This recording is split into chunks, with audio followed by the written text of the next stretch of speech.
Senhor, meu Deus e meu Pai, Senhor, muito obrigado, Deus, aleluia, Senhor, por estar em Tua presença, Senhor, nesta noite, ó Pai querido. O Senhor ter feito presença em nossas vidas, ó Pai querido, nos livrando de todo mal, Senhor. Ó Deus, nos dando saúde, Senhor. Ó Deus, e nos dando, Senhor, condição também, ó Pai querido, de através, Senhor, de um aparelho, celular, um computador, nós estarmos em comunhão contigo, primeiramente, e em comunhão com nossos irmãos. Pedimos, ó Deus, que o Senhor venha fazer morada em nossas vidas, ó Pai querido, venha, Senhor, abençoar esse momento, ó Pai querido, que vamos estar aqui, ó Pai querido, estudando a Tua palavra, ó Deus, aprendendo mais de Ti, ó Pai querido, porque a Sua palavra diz que a cada manhã ela se renova em nossas vidas. Então, através dela se renovar, a gente possa abrir o coração e entender que só o Senhor é Deus em nossas vidas. Ó Pai, continua nos abençoando e nos fortalecendo. Venha, Senhor, aleluia, abençoar-se com essa aula, Pai querido. Deus abençoe o Tiago, Deus capacita ele, ó Pai querido.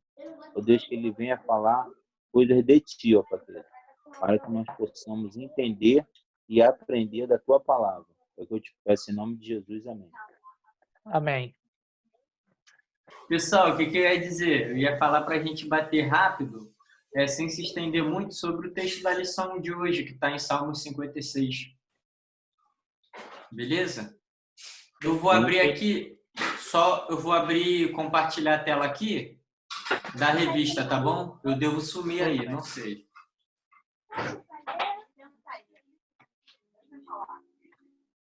Tá aqui, o Salmo 56. Estão vendo? Estamos sim. Sim. Beleza. Aí a lição de hoje, ela vai falar confiança em tempo de aflição, né? E esse salmo é mais uma oração de Davi que ele fez em meio aos momentos de dificuldade que ele estava passando. Aí nós vamos ver que o salmo se inicia assim: tem misericórdia de mim, ó Deus, porque o homem procura devorar-me e me oprime pelejando todo dia. No dia em que eu temer, hei de confiar em Ti. Em Deus louvarei a Sua palavra. Em Deus pus a minha confiança e não temerei. Que me pode fazer a carne? Versículo 5. Todos os dias torcem as minhas palavras. Todos os seus pensamentos são contra mim para o mal. Ajuntam-se, escondem-se, espiam os meus passos, como aguardando a minha morte. Tu contaste as minhas vagueações. Põe as minhas lágrimas no teu odre. Não estão elas no teu livro? Estão conseguindo me ouvir bem? Sim. Então, pessoal, essa lição vai ter inicialmente o contexto histórico, que é o que o Davi passava quando ele escreveu esse texto, né? Quando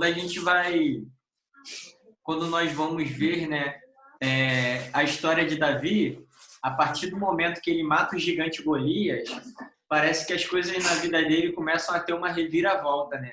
Porque assim que Davi mata Golias, que ele está chegando no arraial lá de Israel, o que acontece? Aquele famoso cântico das mulheres, né? Que falava que Saul matou 1000, Davi matou 10.000. Estão me ouvindo até aí? Tranquilo.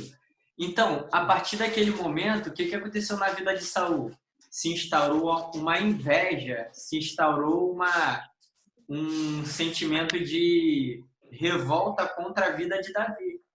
Porque como Davi, com uma batalha contra um gigante, ele se tornaria mais vitorioso que Saul, né? E as mulheres, através daquele texto, né? Daquele cântico das mulheres. Saul matou 1000, Davi matou 10.000, um pequeno louvor se instaurou essa fúria na vida de Saul, né? E essa inveja doentia contra Davi. Isso é muito engraçado porque quantas das vezes nós deixamos coisas pequenas afetarem as nossas vidas, né? Fala com ela aí. Olha o que a Dequinha tomou também. Pode falar, Thiago, pode falar. Então, esse é o primeiro ponto que eu gostaria de tocar. Quantas das vezes nós deixamos coisas pequenas, assim como Saul fez afetarem nossas vidas, né? Aí talvez a primeira lição que precisaríamos tirar é essa, de não entrarmos em batalhas desnecessárias. Porque qual era a necessidade de Saul, rei de Israel, querer matar Davi? Se a gente for olhar, Davi era o quê? Era genro de Saul, porque Saul deu o nome da filha dele a Davi. Davi era o melhor amigo de Jonatas. E Saul deixou o inimigo entrar na vida dele de tal forma que ele passou a perseguir Davi desnecessariamente, né? Aí a gente começa a ver quantas das vezes a gente entra em discussão em rede social, a gente entra em discussão na igreja, entra em discussão no trabalho por coisas pequenas, né? Enquanto nós deveríamos focar no que realmente importa e no que realmente agrega a nossas vidas. Tudo certo até aí? Tranquilo? Tudo certo. Aí, a partir desse momento, Saul começa a perseguir Davi. Aí, o que Davi vai fazer? Ele vai lá para o meio da caverna para se esconder com os seus homens. Saul tinha cerca de 3.000 soldados, enquanto Davi tinha sob o seu comando 600 soldados. Ou seja, olha quanto desproporcional era. E Davi se viu num momento cercado por seus inimigos, por Saul e seu exército. Ele estava totalmente cercado. Aí foi no momento em que Davi viu a morte cara a cara, porque parecia que Saul teria vencido, né? Que ele conseguiu cercar Davi. Por mais que os soldados de Davi lutassem, eles não iam conseguir bater de frente, né? Com o tamanho do exército de Saul, que era muitas vezes maior que o exército de Davi. Aí, nesse momento, entra o primeiro livramento de Deus na vida de Davi sobre essa perseguição, que foi qual? No momento que Saul ia atacar Davi, o que acontece? Os filisteus começam a tentar invadir Israel. Aí chega um mensageiro para Saul e fala: Saul, temos que voltar para defender nossa nação, senão os filisteus vão nos tomar. Aí Davi, que se via encurralado, através da provisão de Deus, usando o inimigo de Israel, ele alcançou o escape, o livramento. Aí a gente vê o primeiro livramento nesse contexto histórico. Aí o segundo momento em que Davi recebe o livramento de Deus é quando ele se vê necessitado de fugir, aí ele vai lá e foge para Gate, que é uma cidade do Egito e uma cidade dos filisteus, onde nasceu Golias. Ou seja, Davi precisando fugir, ele pega e foge para a cidade do gigante que ele matou. Olha que situação sem lógica, né?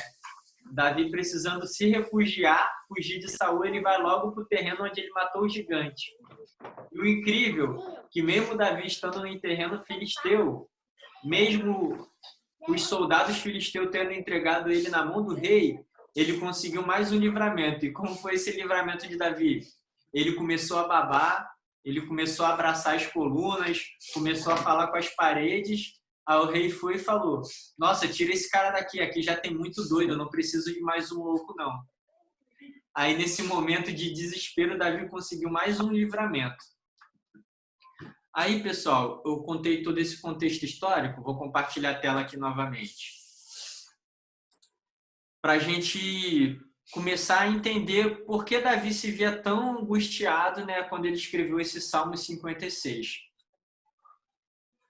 Ele se via totalmente desolado, porque Davi ele estava fazendo a vontade de Deus, ele estava cumprindo o seu propósito como um futuro rei de Israel, e no seu propósito ele tinha que vencer o gigante, ele tinha que ser ungido, tudo era propósito de Deus. E mesmo Davi, todo momento buscando fazer a vontade de Deus, o que acontecia? Parecia que na vida dele estava dando tudo errado. Ele estava sendo perseguido, ele estava sendo afrontado, sem ter feito nada. Quantas vezes Davi ali tocando a harpa para expulsar o espírito mal de Saul, Saul pegava a lança e jogava contra Davi, tentando cravar a lança no seu peito e Davi se esquivava. Ou seja, Davi buscando fazer o seu propósito, cumprindo a vontade de Deus, mesmo assim parecia que dava tudo errado, né? Aí eu encerro o tópico 1, né, que é esse contexto histórico. Aí no tópico 2, nós vamos ver a oração de Davi, que ela se inicia com um pedido de misericórdia ele fala, leve em conta as minhas peregrinações, e mais na frente vai ser, faça a tua justiça. Nós podemos aprender 3 coisas na oração de Davi. Vou voltar aqui para o texto, né? Davi inicia a sua oração pedindo misericórdia de Deus. Aí eu peguei na nossa revista, né, que misericórdia vem de herem, que é uma palavra que se deriva de ventre, compaixão materna, que simboliza a bondade de Deus, e ela tem outras traduções que eles utilizam a palavra recede, que seria mútua obrigação, solidariedade de ambas as partes, ou seja, lealdade. Resumindo, expressa a fidelidade do Senhor para com seus filhos. Ou seja, o que a gente vê? Que a palavra que misericórdia, ela se deriva de um cuidado materno, um cuidado de pai e filho, mãe e filho, e ela tem também uma mútua obrigação. Ou seja, ela envolve um comprometimento de ambas as partes.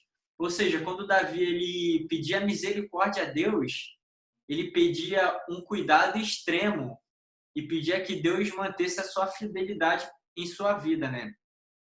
O primeiro aprendizado que a gente tira é que nós não devemos pedir misericórdia somente quando estamos em pecado. Porque aqui Davi não tinha pecado. Ele se encontrava o quê? Fraco. Ele se encontrava angustiado. E a primeira coisa que ele fez em sua oração foi o quê? Pedir misericórdia a Deus, né? E o que seria a misericórdia de Deus? Eu vou pedir para a Bel falar o que é misericórdia. A Bel sabe. Fala aí, Bel.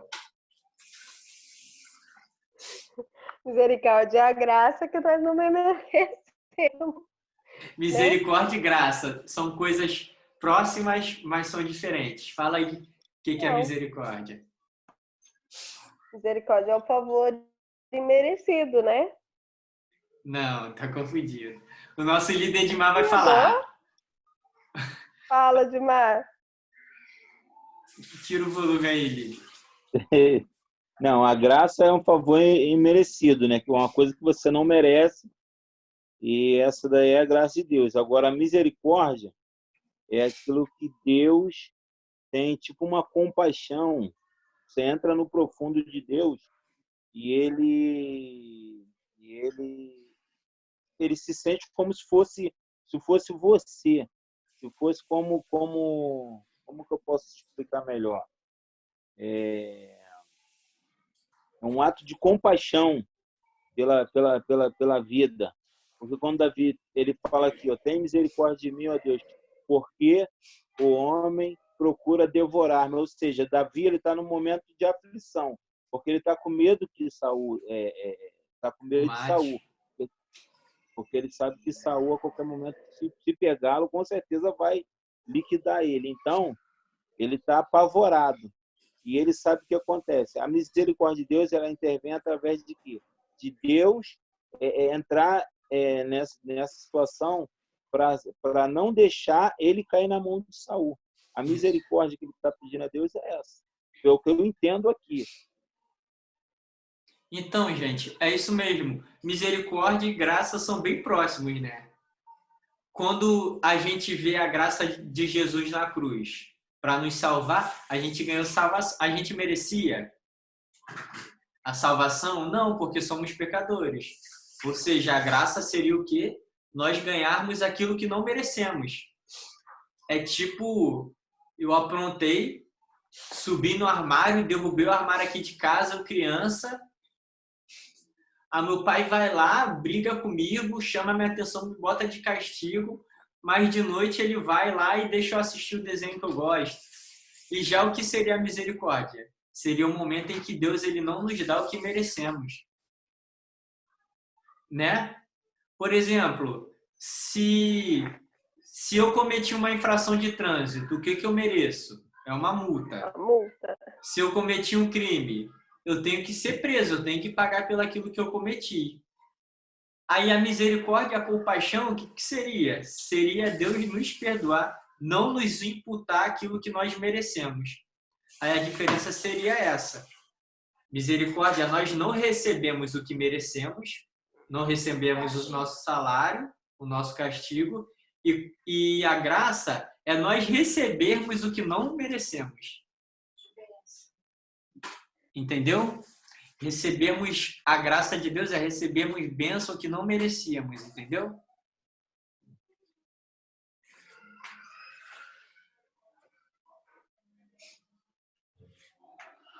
Ô mãe, tá mandando eu atualizar aqui para não cair. Me diz aqui, o que é? Não, mas se tu avisar agora, avisar... Calma aí, gente. Apareceu um negócio aqui. Ficou 40 minutos só. Eu acho que é porque tem pouca pessoa. Pronto? Tá bom? Vai atualizar, para atualizar o... Clica aí, mas vai dar ruim. É para comprar. Se coisar, faz de novo, começa outro. Pessoal, vou fazer um... Eu vou adiantar aqui para não acabar o tempo, né? Que tem 9 minutos. Aí falamos sobre o Davi pedir misericórdia. Agora eu vou falar sobre o tópico 2.2 que fala: leve em conta as minhas peregrinações. O versículo que diz isso fala assim, né? O leve em conta minhas peregrinações. Diz, cadê? Deixa eu achar. Diz assim o versículo 8: Tu contaste as minhas vagueações, pões minhas lágrimas no teu odre. Não estão elas no teu livro?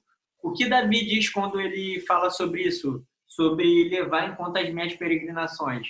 Davi está reconhecendo que Deus não está alheio ao sofrimento dele. Estão conseguindo entender?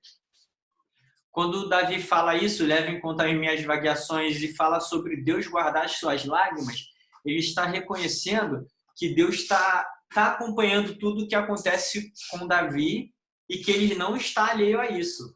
Ou seja, Deus sabe o que acontece com Davi e ele vai agir em seu favor. Isso que Davi reconhece. Por isso que Davi diz: recolhe as minhas lágrimas. Por quê? Porque as nossas lágrimas para Deus, elas são preciosas.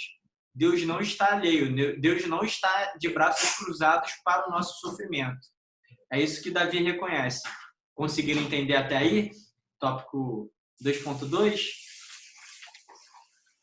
E no tópico 2.3 fala sobre faça a tua justiça, né?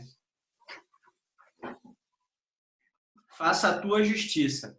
O que eu achei bem legal nisso, sobre faça a sua justiça, quando a gente vai para o contexto histórico, a gente vê que quando Davi estava sendo perseguido, ele teve a chance de matar Saul.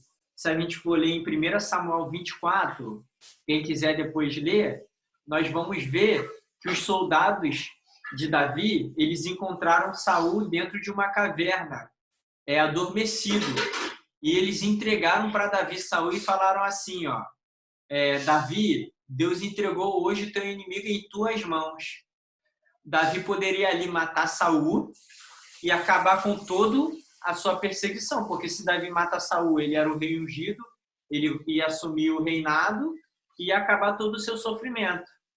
Aí olha o que Saul diz no 1 Samuel 24.4. E levantou-se Davi e mansamente cortou a orla do manto de Saul. Aí depois, Davi diz assim para os seus servos, né? O Senhor me guarde de fazer tal coisa com o ungido do Senhor. Aí por isso que o tópico 2.3 vai nos falar sobre fazer a justiça de Deus, deixar Deus fazer a sua justiça. Davi poderia muito bem ali matar Saul, mas ele entendia que Saul era um ungido de Deus e que por mais que ele estivesse sendo perseguido, Davi não tinha o poder de tocar no ungido de Deus, que Davi deveria esperar o quê? Esperar a justiça de Deus. Tanto que quando Saul morre, Davi ele se lamenta da morte de Saul. Isso é muito interessante. Por mais que Davi fosse perseguido, ele não deixava a ira tomar conta de seu coração. Ele confiava em todo o tempo na providência e na justiça de Deus. Show? Estão entendendo até aí esse tópico? Sim. Aí a gente vê no final do capítulo que Davi ele louva a Deus pela sua palavra. Ou seja, Davi se gloria na palavra de Deus, por quê? Porque através da palavra de Deus, o que ele tem? Ele tem a sua fé fortificada. Em Romanos 10:17, a gente vê assim: confiar é gloriar-se na palavra. A fé vem pelo ouvir, o ouvir a palavra de Deus. Ou seja, quando Davi louva a palavra de Deus, ele está reconhecendo que é através da palavra que a fé dele é fortificada. Por isso que ele louva a palavra de Deus. Outra coisa que está no versículo 3 do Salmo 56 é assim: no dia em que eu temer, hei de confiar em ti. Olha só que interessante.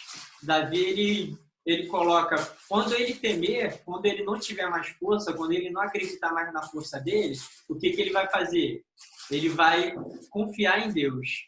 É meio que ele vai transferir a responsabilidade de sua vida a Deus. Deus, eu não posso mais, eu não estou aguentando mais. No dia em que eu não aguento mais, eu confio em ti, Senhor. Você que tem o poder para agir na minha vida a partir daqui. Ou seja, a primeira lição, que é o tópico 3.1, é nós louvarmos a palavra de Deus. O tópico 3.2 é não deixar que o medo prevaleça diante das dificuldades, né? A confiança tem que ser mais forte que o nosso medo. Nós podemos temer, porque é natural do ser humano. O medo, ele é o quê? É um instinto de defesa, para que nós não morramos atravessando a rua, não morramos passando na frente de um cachorro brabo. Ou seja, o medo é um instinto de defesa. Só que a confiança em Deus, ela tem que ser maior que o nosso medo. E a outra coisa, o tópico 3.3, é a confiança que move a oração. Primeiro, Davi pede misericórdia. Depois, ele apresenta a Deus as suas questões. Ele apresenta a Deus quem? As suas perseguições, né? E, por último, ele rende graças a Deus. Ou seja, nós vemos que esse processo de oração de Davi, que é pedir misericórdia, apresentar a Deus as suas petições e render graças a Deus, foi a combinação que fez ele alcançar a vitória, que fez ele superar todas aquelas dificuldades. E um exemplo claro sobre a oração que nós vemos é sobre Jesus. Em todos os momentos que Jesus ele operou milagres, ele venceu dificuldades, foi como? Foi orando, né? Quando Jesus estava sendo tentado, ele orou a Deus. Quando Jesus foi multiplicar os pães e os peixes, ele olhou para o céu, rendeu graças e orou a Deus. Jesus o tempo todo estava em contato com Deus. Oração, orando a Deus. E isso é o segredo da vitória, né? Essa oração. Pessoal, 2 minutos para terminar. Aí a nossa lição se resume a terminar aqui. A gente pode começar de novo. Eu vou deixar o líder falar agora. Pode falar, líder Edmar. Vamos lá. Essa lição é maravilhosa porque mostra que muitas das vezes nós, seres humanos, erramos por quê? Porque às vezes a oportunidade de ajudar alguém, a gente, por não gostar daquela pessoa, por não se sentir agradável àquela pessoa, a gente sempre tenta prejudicar. E Davi, ele nos mostra que mesmo a oportunidade de ceifar Saul, ele teve misericórdia, porque ele sabia que Saul, por mais que ele estivesse passando aquele processo, ele sabia que Saul era ungido de Deus. E Saul era rei. Então, ele sabia que Deus tinha um propósito na vida dele, mas tudo tem um tempo. A gente passa pela questão do tempo. Correto? Não adianta a gente, às vezes, querer pular etapas. Então, acontece, se a gente tem um processo necessita de tempo, então a gente tem que trabalhar em cima do tempo. Às vezes, não é o momento da gente focar naquilo. Às vezes, é o momento de esperar. Como eu tenho falado, infelizmente, Davi ele foi para a caverna e nós estamos na caverna.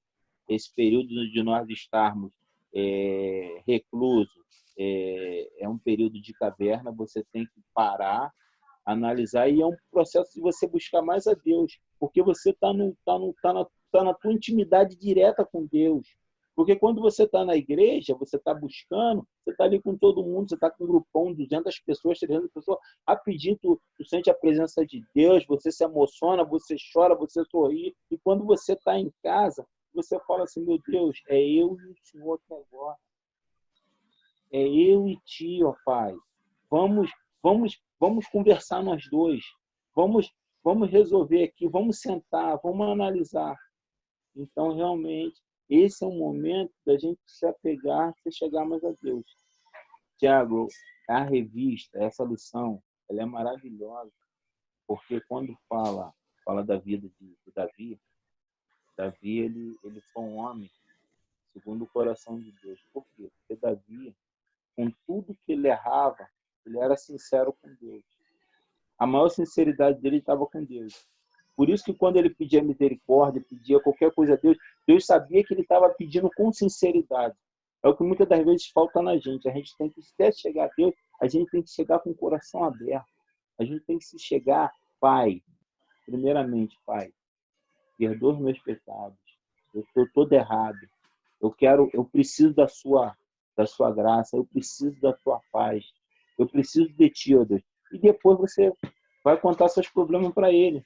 O problema é que muitas das vezes a gente já sai pedindo e às vezes nem reconhece que ele é o Deus da nossa vida. Então, o que acontece? Nós temos que botar ele acima de todas as coisas. Deus, o Senhor é todo-poderoso, eu estou aqui, eu preciso do Senhor, só isso. Tá? Então, galera, vou deixa com vocês aí. Agora, Tiago, toca o barco aí, se quiser falar mais alguma coisa, Fabrício, entendeu? Já falei demais. Tá? Agora eu quero só ouvir, tá? Fala aí, Bel. Boa. Eu já contei para vocês o testemunho de uma irmã que era, não lembro se eu contei, é que o Edmar me fez lembrar agora de uma irmã lá de onde meu irmão morava, que ela queria muito do coração dela também ter um terreno, ela queria uma chácara. E ela tinha muitas casas na cidade. Então veio uma moça e propôs para ela fazer a troca. Assim, vamos trocar a sua casa aqui no centro com uma chácara, né? A chácara é assim, assado, vamos lá para a senhora conhecer. E ela foi. E ela foi para conhecer, tal, tudo. Chegou na chácara lá, bonita a chácara, mas eu vou orar. E foi orar. Aí que ela foi orar, ela esperou a resposta de Deus e Deus respondeu que sim. Aí ela orou de novo, falou assim, não, eu quero mais uma confirmação de Deus, eu quero confirmação de Deus. Deus confirmou pela segunda vez, mesmo assim ela se pôs a orar no coração dela, Deus confirmou pela terceira vez. Esse prazo de oração dela durou mais ou menos 3 meses. E ela continuou orando e tal. Aí ela foi e falou, então vamos trocar agora. Aí eu tive a oportunidade de conhecer a chácara da irmã, eu até brinquei com meu irmão, se fosse eu, no primeiro dia que ela falasse que para trocar, nós já tinha feito o negócio, antes mesmo de eu orar. Porque a chácara era perfeita, corria riozinho lá atrás, tinha uma piscina enorme, tinha casa perfeita, tudo maravilhoso, era lindo. Então, imagina uma coisa que você já tem no coração, Deus prepara na sua frente, daí você vai virar e vai, não, peraí que eu vou orar. E às vezes, eu falando de mim, eu às vezes falo, né? Deus já preparou, tá tudo certo, é linda, do jeito que eu queria. E não, a gente realmente tem que fazer igual ela, se propor a orar, esperar a resposta de Deus, né? E saber que a resposta de Deus vem, né? E que Deus ele sempre tem misericórdia da gente, que é a graça. Ele nos dá o perdão, tudo, às vezes por alguns erros que a gente comete, tudo, e ele sempre se propõe a responder as nossas orações. É isso. Que é isso, a gente se propor a orar e esperar a resposta de Deus, e a resposta de Deus sempre vem. Olha lá, amigo. Vai falar, líder Fabrício?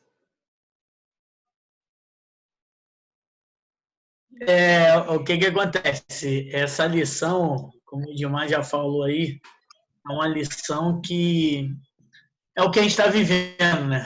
É momento de aflição, tem pessoas muito mais que o coronavírus, eu acho que mais a saúde emocional e da mente que está sendo muito afetada das pessoas. As pessoas estão ficando aflitas dentro de casa. E cada parte dessa lição, ela chama atenção, né? No primeiro é o que o Tiago falou aí, né? Davi, já sabendo que foi ungido, que ia ser rei, mas como, tipo assim, como você falou aí, você acabou de falar, o respeito, né? Ele foi ungido rei, ele sabia que ele seria o próximo rei de Israel. Em nenhum momento ele passou à frente daquilo que Deus tinha para a vida dele. E para a nossa vida, o que mais acontece é isso, é o que o Dimar falou. A gente quer tomar as nossas decisões. Muitas das vezes Deus nos abençoa, como o Dimar deu testemunho aí do terreno. E o que a gente faz com aquela bênção que Deus nos deu? Vou vender, estou apertado, vou lá, preciso vender. Isso aconteceu na minha vida. Deus me abençoou com um carro. Eu vendi numa aflição, não perguntei a ele antes se eu deveria vender. Vendi para o meu cunhado e tudo, ele está me pagando, mas as coisas apertou até para ele poder me pagar. Mas, tipo assim, eu não perguntei a Deus antes. E quando eu e a Alessandra, nossa família foi abençoada com esse carro, foi o pai do meu cunhado que chegou e ligou para o meu cunhado e falou assim, o Fabrício não quer tirar um carro, não? E eu nunca tinha falado isso com ele. Uma pessoa tirar um carro para outra é um negócio complicado. E ele foi lá, tirou o carro para mim, o carro que eu escolhi. E aí você fica vendo assim, como é que eu pego aquilo que Deus me dá, me abençoa, e antes de eu fazer alguma coisa, eu não pergunto, Deus, é momento de eu vender? Deus, eu não estou conseguindo fazer isso. É momento, o que é que o Senhor me diz? E a nossa vida a gente faz muito disso. E agora a gente se encontra num momento que a gente está aflito. Não tem como ninguém sair para a rua ali, vou ali, vou arrumar um dinheiro, vou pegar um dinheiro emprestado com o irmão, até porque ninguém está podendo emprestar, né? Ninguém por causa da condição financeira que o país está vivendo. Então, tipo assim, agora a gente está recorrendo a quem realmente pode resolver. A gente não está recorrendo à força do nosso braço, a que eu acho que eu devo fazer isso. Não, a gente está indo para o quarto, eu pelo menos tenho feito isso, eu me aproximei muito do Senhor, porque eu tenho orado para tudo. Uma coisa, uma laranja que eu vá comprar, eu pergunto a Deus se devo fazer. Tem que ir na casa de alguém, eu digo, Senhor, o Senhor acha que eu devo fazer? Porque era isso que o Senhor não quer nos mostrar. Filho, quando aperta, eu entendo que, às vezes eu fico muito falando com a Alessandra isso. É como se eu estivesse no lugar e ele fala, filho, viu como apertou, você veio me buscar? É isso que eu quero, filho. Eu não quero apertar. Eu quero que a todo momento você esteja conversando comigo. Como você conversa com todos os seus amigos, todos os seus colegas. Conversa mais comigo que eu vou te dar a direção. E falta para a gente essa humildade. Eu até falo com a Alessandra. É um sentimento muito ruim, às vezes, que acontece na nossa vida. Ingratidão. Porque Deus me abençoa, Deus me dá, porque às vezes eu ganhei um limão, mas eu queria uma laranja, mas todo limão que eu ganhei, eu esqueço e fico, poxa, mas Deus não me abençoou naquilo ali, Deus não me fez aquilo ali. Poxa, mas e tudo que Deus tem feito antes? Nós 4 estamos aqui e creio que muitas outras pessoas estão em casa bem. Deus tem nos livrado. Deus não tem deixado que aconteça nada com a gente, nem com nenhum dos familiares nossos. Eles têm nos guardado em meio a todo esse caos. Em meio a toda essa dificuldade, eles têm nos guardado. Ele tem estendido a mão sobre a nossa casa, sobre a nossa família, e tem falado, opa, esses aí são meus, não toca não. E muitas das vezes a gente esquece disso, a gente esquece quando vai deitar. Senhor, obrigada pelo dia de hoje, obrigada pelos livramentos, obrigada pela minha família. Às vezes a gente até ora, mas não ora se chegando ao Senhor, agradecendo mesmo. Senhor, na minha casa não tem faltado comida, na minha casa não tem faltado saúde, na minha casa não tem faltado alegria. E a gente esquece disso aí. E no momento desse, que a gente não tem por que fazer, estamos recorrendo a Ele. E Ele, na sua imensa misericórdia, na sua imensa gratidão e amor a nós, Ele fala, filho, eu estou contigo. Continuo contigo. Vamos lá. Mesmo você sendo ingrato, eu estou contigo, é o que o Tiago falou. Mesmo ele aprontando tudo, Deus vai lá e fala, mas mesmo assim, meu amor é maior, toma aqui, ó, vai lá, continua. E o que nos falta, o que eu vejo que falta eu não vou falar nem das pessoas do mundo, eu vou falar nós, servos de Deus. Muitas das vezes é isso, gratidão àquilo que o Senhor nos faz. Falta gratidão, porque no momento desse de aflição, ainda tem gente que é ingrato. O pior de tudo é isso. Ainda tem irmãos que são ingratos ao que o Senhor tem feito. Irmãos que a casa não tem faltado nada, que a saúde está plena, que os filhos estão dentro de casa, que toda a família está sendo resguardada e mesmo assim ainda são ingratos. Então que a gente se atente a isso. A Alessandra está falando comigo direto isso. A gente precisa nos preparar para depois dessa pandemia. Porque eu, pelo menos, esses dias fomos lá na minha irmã, o tanto de gente que tem se desviado, o tanto de gente que tem saído da presença do Senhor é muito grande.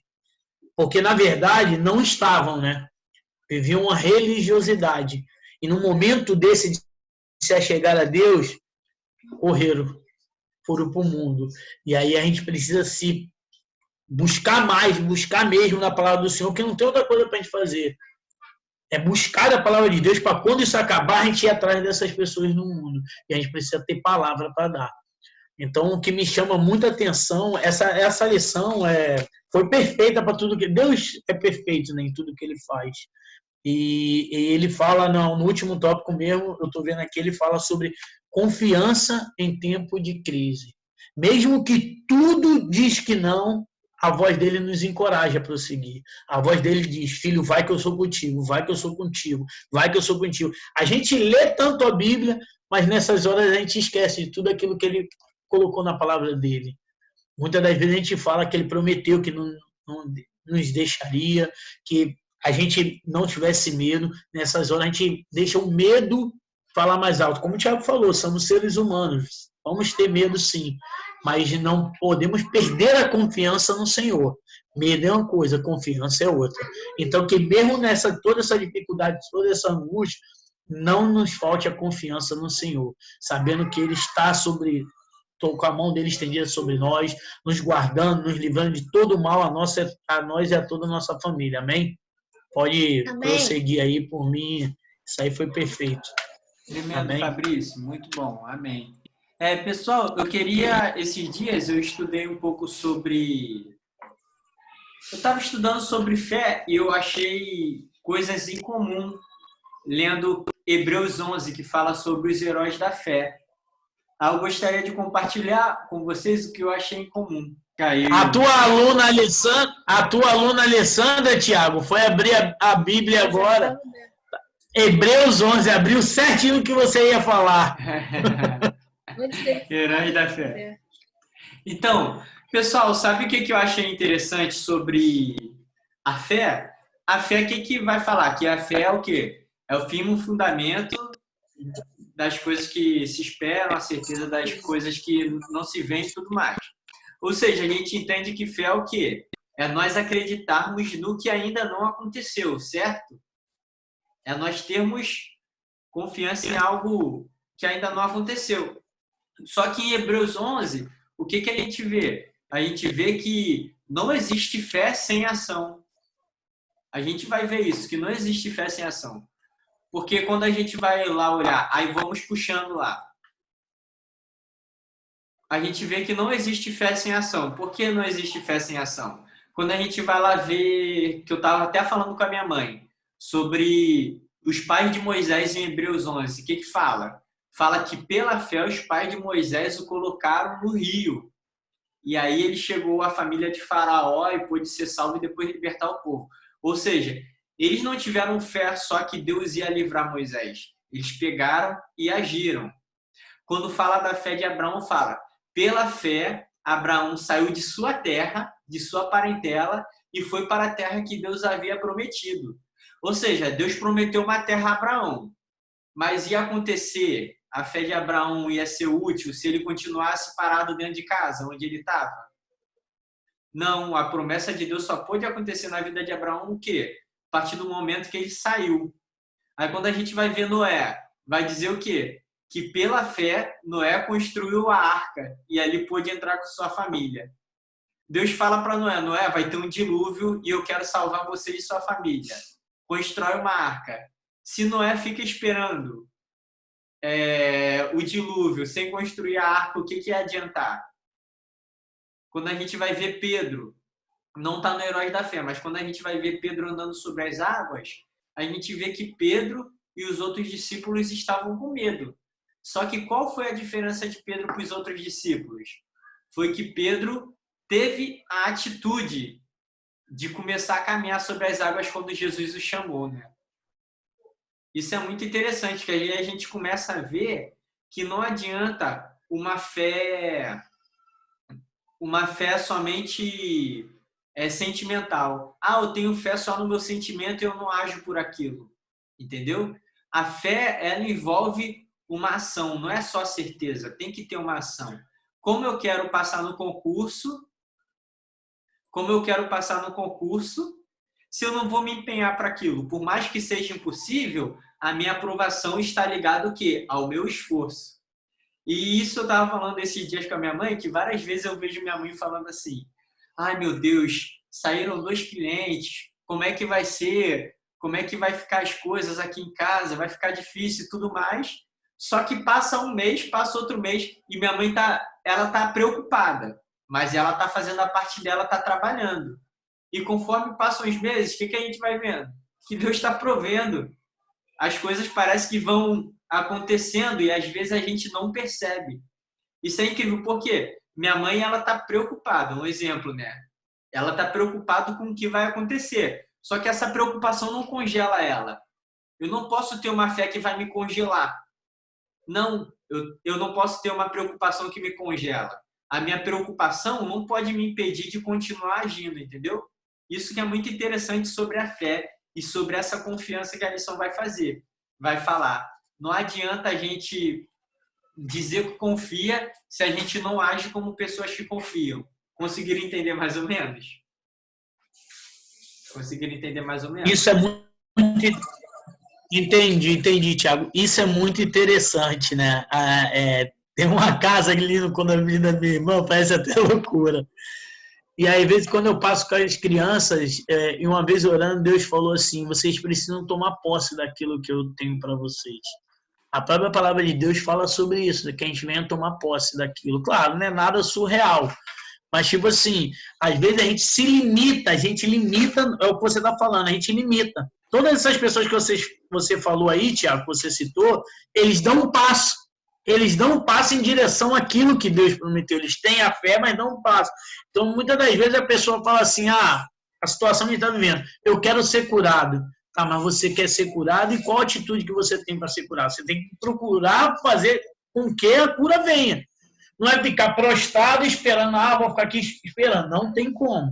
Deus quer que se ele não quisesse, se ele quisesse fazer tudo sem precisar da ajuda de ninguém, ele é soberano. Quando ele criou todas as coisas, ele não criaria o homem, não criaria Adão. Mas ele fez por quê? Porque ele quer ter essa intimidade, essa aproximação nossa, entendeu? Ele quer que vocês farão coisas maiores que eu. Então, precisa ir lá e declarar, você vai ser curado. Mas a pessoa que está recebendo tem que ter atitude para ser curado. É a mesma coisa, você vai lá passar no concurso. Eu tenho que fazer algo para que eu passe no concurso. E muitas das vezes, nós servos de Deus, é o que você falou, aquela fé. Eu tenho fé, mas estou aqui aguardando. Eu tenho fé. Tá, mas e aí? Não vai tomar nenhuma atitude? Você não vai de conta a sua bênção? Você vai ficar aguardando? Não pode, pelo menos eu não consigo ser assim, eu vou atrás. Aí quando eu passo na frente da casa, eu falo para as crianças, toma posse aí, todo mundo sai levantando a mão na frente da casa, toma posse aí que é a nossa casa. Aí a gente passa com a mão estendida para lá, parece um bocado de doido. Mas o servo de Deus é doido perante o mundo. Eu falei, toma posse que essa casa vai ser nossa. Deus falou que ia ser minha, eu creio que vai ser. Então estou ali tomando posse. Entendeu? Mas às vezes a gente fala assim até zoando, mas o que falta para a gente é isso. Atitude. A gente fica esperando, Deus vai me dar. Deus quer nos dar, mas e aí?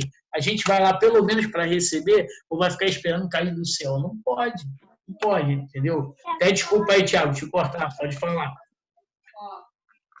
Não, era para falar. Pessoal, aí concluindo, eu falei sobre fé. Agora o que eu queria falar é sobre só para fechar mesmo, encerrar, a gente fazer a oração e terminar. Sobre o processo de Deus, né? Porque quando a gente vai olhar a vida de Davi, Davi ele foi ungido a Deus, ungido a rei, né? Davi foi ungido a rei, só que ele estava preparado para isso tudo. Ele ainda não estava preparado. Tinha um processo que ia, como pode dizer, preparar Davi. A mesma coisa a gente vai ver na vida de José no Egito. José,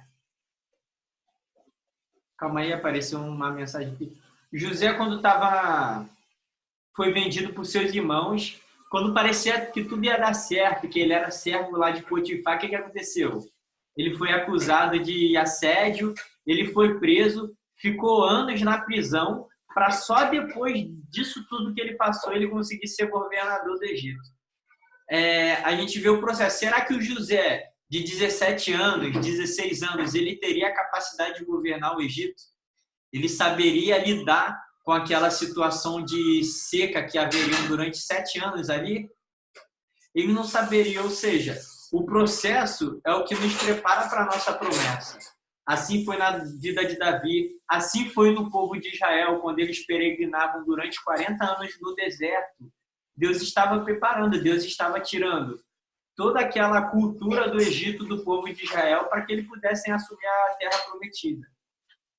Assim é na nossa vida. Tudo que a gente passa, o que a gente está passando hoje, é um processo para a gente poder alcançar as promessas lá na frente. Então, é isso que é confiar em Deus. É você saber se você se prender na sua promessa e não ficar preso ao que está acontecendo hoje, né? Às dificuldades. Nós temos que nos ater o quê? A nossa promessa, entender que o processo hoje é como se fosse um ensino médio, uma faculdade, uma pós-graduação. É aquilo que está te preparando para futuramente você alcançar a sua promessa. Você poder assumir cargos altos, assumir status altos. Pode ser tanto na casa de Deus, no seu ministério, quanto também na sua vida profissional, na sua vida familiar. Aí é isso, pessoal. Eu encerro. Agora a gente fazer a oração aí. O líder Edmar dá as últimas palavras aí. Entendeu? Graças a Deus, estamos aí finalizando. Mas é isso aí mesmo. A gente tem, primeiramente, a gente tem que, nesse período, se apegar mais a Deus, confiar nele, entendeu? Porque ele sabe de todas as coisas. E uma outra coisa, só para acrescentar tudo que foi falado. O nosso maior problema, nós brasileiros, a gente sempre achou o seguinte, que Deus... Lembra que tem aquele dizer popular que Deus é brasileiro? Que Deus é... O que acontece? Por quê? Porque, na verdade, a gente sempre viu isso aí lá longe, lá do outro lado do oceano, 2, 3 oceanos até chegar aqui. E o negócio chegou. Chegou e nos privou de muita coisa. Então, o que acontece? Para você ter a noção que o Deus que opera aqui é o mesmo Deus que opera lá. Não é porque lá acontecia que ele não estava operando, ele estava operando. Não é porque aqui não acontecia que ele estava operando aqui. Ele continua operando. Ele continua operando. Só que tudo tem o momento certo para acontecer. Tá? Então, galera, muito obrigado pela participação de vocês. Que Deus continue abençoando vocês poderosamente. Tá? Não vamos perder o foco, porque o maior objetivo é o céu. Eu, Edmar, não tenho nada para oferecer para ninguém. Assim como o Tiago, como o Fabrício e como a Bel. A gente não tem nada para oferecer. A gente tem a amizade, o bate-papo, a conversa. Às vezes é um churrasco, alguma coisa, mas o mais importante que tem para oferecer para a gente é Deus. E nesse momento de dificuldade, de pandemia, a última pessoa que a gente tem, pessoa não, o último ser especial, maior de todas as coisas, que a gente não pode virar as costas, é para Deus. Como foi falado aí que tem muitos crentes que estão se desviando, que estão perdendo a fé. Isso aí, a palavra de Deus ela é bem clara. Ela diz que no final dos tempos, o amor de muitos se esfriará. Por quê? Porque a gente achava que a gente era intocável. E Deus mostrou para a gente que a gente não é intocável. E só os que continuar perseverando alcançarão misericórdia. Gente, Deus abençoe a vida de vocês, tá? Muito bom esse bate-papo, essa lição da escola dominical. Isso aí só vem a acrescentar nas nossas vidas, só vem a agregar mais a nossa união, tá? Que a gente possa estar incentivando aqueles que não estão participando a participar. Se a gente tiver mais um tempinho essa semana, eu não sei, de repente quinta-feira ou sexta, vamos ver se a gente faz um outro aí, outra, não precisa ser a lição da escola dominical, a gente pode fazer um devocional. Aproveitar que a gente está em casa, aproveitar que a gente não tá fazendo, muitos não estão indo para a faculdade. Ah, estou estudando online, beleza. Mas online tu pode estudar de manhã, de tarde ou à noite. Então vamos ver se a gente consegue tá buscando a Deus, fazendo um bate-papo, orando, entendeu? Porque eu vou ser sincero para você, aqui em casa, graças a Deus a gente tem feito um culto aqui, cara, e Deus tem falado poderosamente aqui em casa. Então o que acontece? E para mim é até bom porque, tipo assim, a gente nunca tem tempo para a família, né? A gente está sempre com a família, a gente está sempre cansado, sem ânimo, sem nada, a criança vem, que é, que não sei o que, agora esse período está fazendo o quê? Mostrando, Deus mostrou para a humanidade inteira que todo mundo tem tempo. Todo mundo tem tempo. Um simples ato ele fez e falou assim, ó, acabou. Esse desespero que você tem de sair, de correr atrás, tem que fazer, tem que acontecer, é agora, não é, meu irmão, acabou. Todo mundo tem tempo para ficar com a mãe, todo mundo tem tempo para ficar com o irmão, com a irmã, com o tio, com todo mundo. A gente está tendo tempo para falar com todo mundo. Deus mostrou para a gente que Ele é o dono do tempo. O tempo pertence a Ele. Valeu? Quem quiser falar aí, fala. Eu só vou deixar para um dos três aí orar, porque eu já orei no início. Aí um dos três aí ora. Quem sentir no coração de orar, ora. Agradece a Deus aí. Eu senti no coração que é Abel. Um beijão no coração de vocês todos. Eu senti no coração que é o Dani. Ô, Dani, ora, Dani. A participação especial aí. Ora, Dani. Ora aí, janelinha. Tá lindo de janelinha. Eu tô com saudade de você. Tô com muita saudade. Olha como você ora aqui em casa, vai. Vai. Pai, em nome de Jesus, Senhor, muito obrigado por mais um dia, Senhor, nesse lugar, Senhor.